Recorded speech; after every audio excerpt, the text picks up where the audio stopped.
Elizabeth related to Jane, the next day, what had passed between Mr. Wickham and herself. Jane listened with astonishment and concern. She knew not how to believe that Mr. Darcy could be so unworthy of Mr. Bingley's regard, and yet it was not in her nature to question the veracity of a young man of such amiable appearance as Wickham.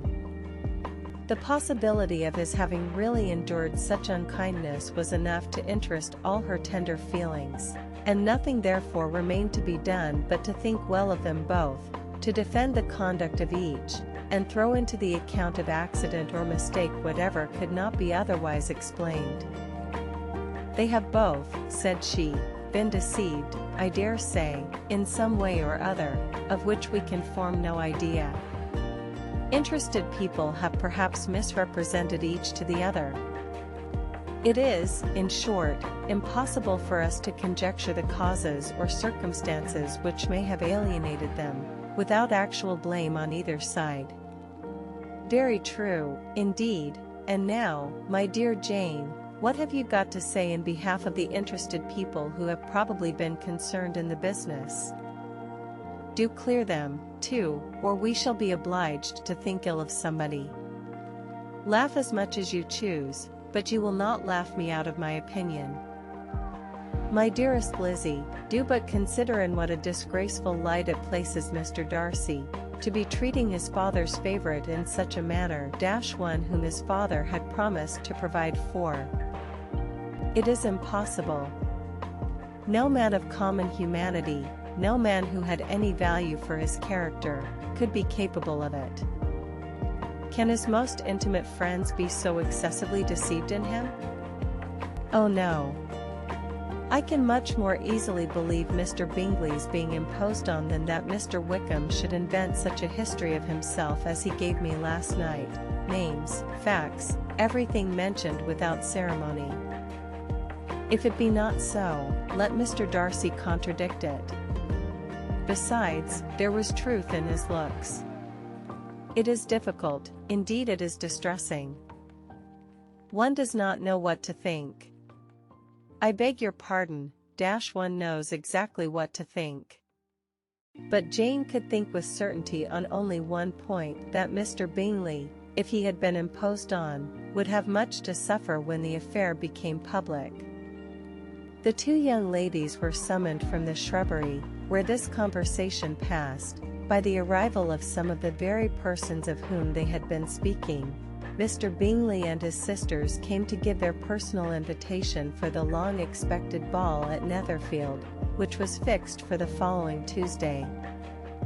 The two ladies were delighted to see their dear friend again, called it an age since they had met, and repeatedly asked what she had been doing with herself since their separation.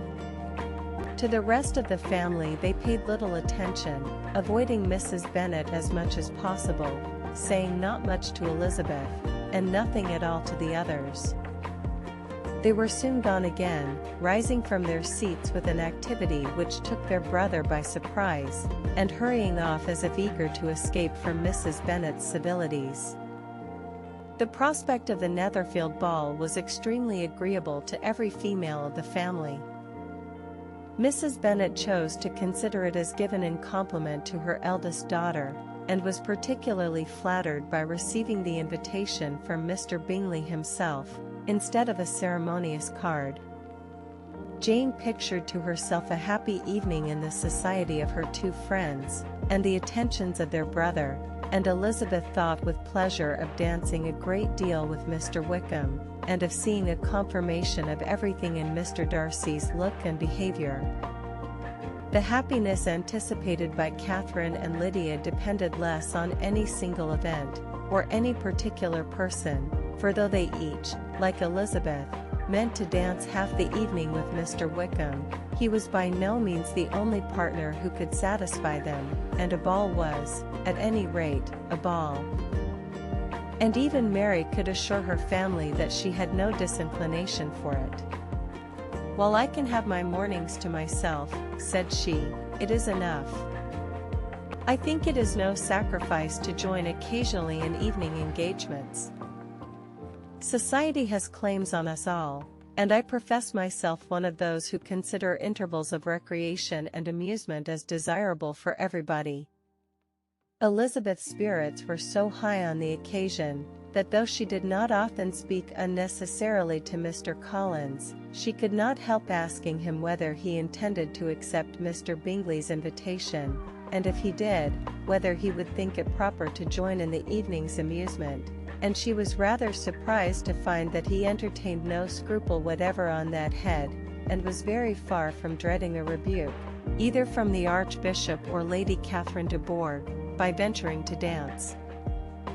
"I am by no means of opinion, I assure you," said he, "that a ball of this kind, given by a young man of character, to respectable people, can have any evil tendency, and I am so far from objecting to dancing myself, that I shall hope to be honored with the hands of all my fair cousins in the course of the evening, and I take this opportunity of soliciting yours, Miss Elizabeth, for the 2 first dances especially, a preference which I trust my cousin Jane will attribute to the right cause, and not to any disrespect for her."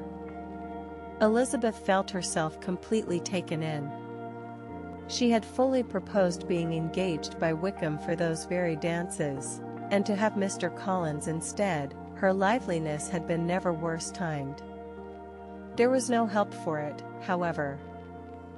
Mr. Wickham's happiness and her own was perforce delayed a little longer, and Mr. Collins's proposal accepted with as good a grace as she could. She was not the better pleased with his gallantry, from the idea it suggested of something more. It now first struck her, that she was selected from among her sisters as worthy of being the mistress of Hunsford Parsonage, and of assisting to form a quadrille table at Rosings, in the absence of more eligible visitors. The idea soon reached to conviction, as she observed his increasing civilities towards herself, and heard his frequent attempt at a compliment on her wit and vivacity, and though more astonished than gratified herself by this effect of her charms, it was not long before her mother gave her to understand that the probability of their marriage was exceedingly agreeable to her. Elizabeth, however, did not choose to take the hint, being well aware that a serious dispute must be the consequence of any reply. Mr. Collins might never make the offer, and, till he did, it was useless to quarrel about him.